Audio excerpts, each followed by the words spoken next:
हम हिंदू संत सनातन संस्कृति में रहने वाले, हिंदू धर्म मानने वाले, वैसे तो कोई धर्म मार काट नहीं सका था, कोई धर्म नहीं कहता नशा करो, लेकिन खास तौर से हिंदू जो सबसे प्राचीन, जिसे सनातन कहते हैं, सनातन का मतलब ही है कि जिसका कोई अंत नहीं है, कभी उसका अंत नहीं होता, वो सनातन है।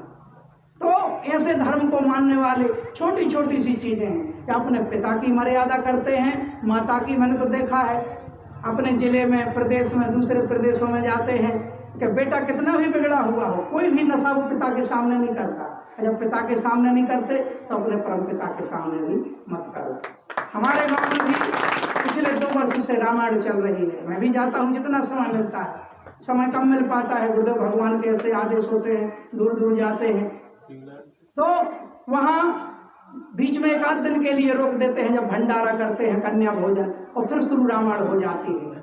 सब कुछ सही है, बस कमी वही है, गांजा है, गांजा रखा हुआ है, वही स्टोव रखा है, गांजा पियो, चाय पियो, फिर रामायण करो।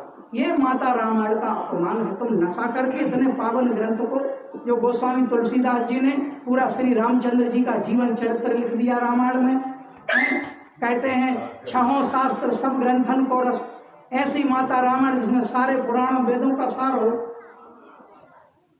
उस रामायण को भी करते हैं। तो हम गांजा पीते हैं पहले, तो गांजे की टुन्नक में तुम 2-5 मिनट पढ़ लेते होगे, और यहीं से गुरुदेव जी का चिंतन प्रारंभ होता है कि कमी आई कहाँ। श्री रामचंद्र जी मर्यादा पुरुषोत्तम के देश में आज मर्यादा नहीं है। बेटा बाप की मर्यादा नहीं कर रहा है, छोटा भाई बड़े भाई की नहीं कर रहा, बेटे तो माँ बाप को रुलाते तक हैं खून के आंसू बुढ़ापे में।